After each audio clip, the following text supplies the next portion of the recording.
এই মিয়া কালকে আসছিল আপনার ওর সাথে ঘুরতে আইছে, এখন ওর বিয়ে করতে হবে ওই মেম্বার।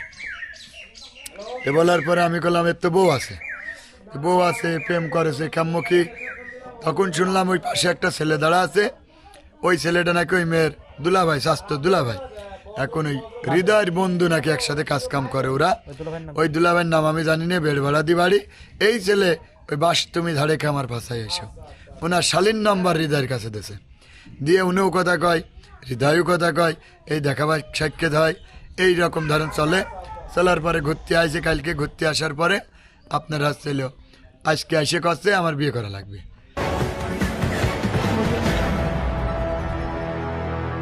হ্যাঁ, হৃদয় এই বাড়ির ছেলে। কি হয়? এই ঘর বলতে এটা ছিল আমার আপনার আছে সুবাদ হইলে ভাই, ভাই ছেলে। আচ্ছা, আমরা একটু জানতে পেরেছি সেটা হচ্ছে মাধ্যম দিয়ে যে হৃদয় একটা পরকীয়া সম্পর্ক করে একটা মেয়েকে ভালোবাসতো এবং সেই মেয়ে পরবর্তীতে বিয়ের দাবিতেও তার বাড়িতে অলরেডি আসছে এবং এই বাড়ি থেকে পরবর্তীতে তাকে লাঞ্ছিত করা হয়, মারধর করা হয় এবং এই বিষয়টা আপনি কতটুকু জানেন? এখন লাঞ্ছিত কি মারা ধরা এটা জানি না, আমি সকালে আমি বাড়ি ছিলাম না। সকালে আমি গাড়ির থেকে আসলাম, আসার পরে আপনার দেখি যে এই বাড়ির উপর অনেক লোক, সেই সুবাদে আমি আসলাম। আসার পরে তখন বাজে কত? তখন কয়টা বাজে রতন? সকাল 8টার দিক, 8টা কি 9টা এই টাইমে। আমি আসলাম, আসে দেখি মেম্বার সাহেব আছে, আছে আর সাথে পাড়ার লোকজন আছে।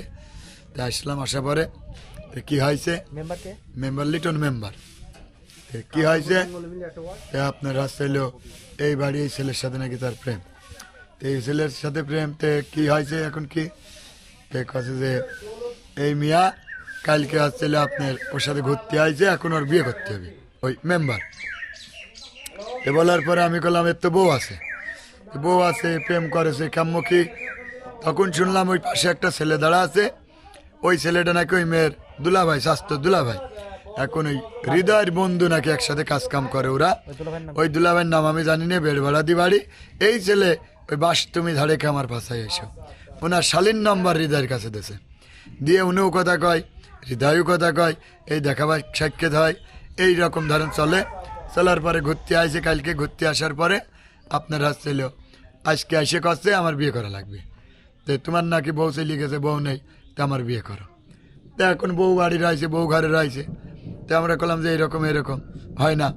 তো হয় না, হবে না কেন, হতেই হবি, প্রেম করল কে, এমনি ঘুরল কে। তো এই অবস্থায় থাকার পরে বললাম তাহলে এক কাজ হোক, বউ দুটোই থাকুক, তোমরা হচ্ছে দাও, বিয়ে দাও।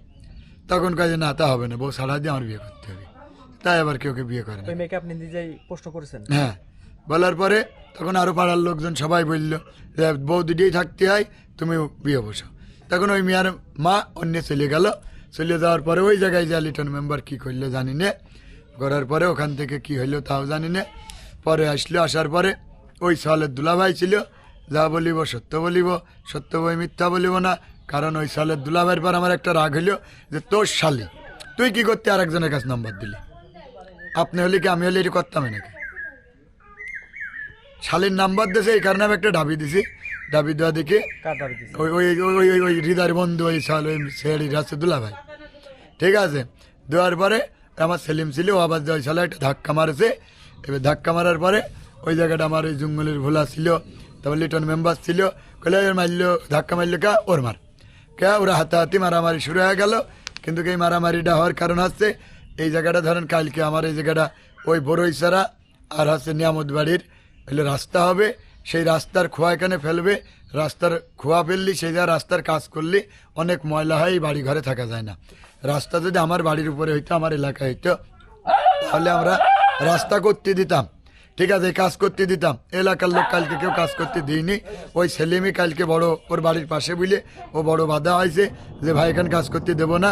সেইটাকে কেন্দ্র করে লিটন মেম্বার কন্ট্রাক্টরের সাথে কি সাইসই করেছে, করার পরেও যখন মাল ঢালতে কয়েছে এখানকার লোকজন সেলিম এরা যখন মাল ফেলতে দিইনি, ওই সেলিমে যখন ওই সালে ধাক্কা মারেছে তখন ওইটাকে ইস্যু করে তখন আসে লিটন মেম্বার লোকজন নিয়ে এসে সেলিমকে ধরে নিয়ে চলে গেল, একটু মারধর করলো।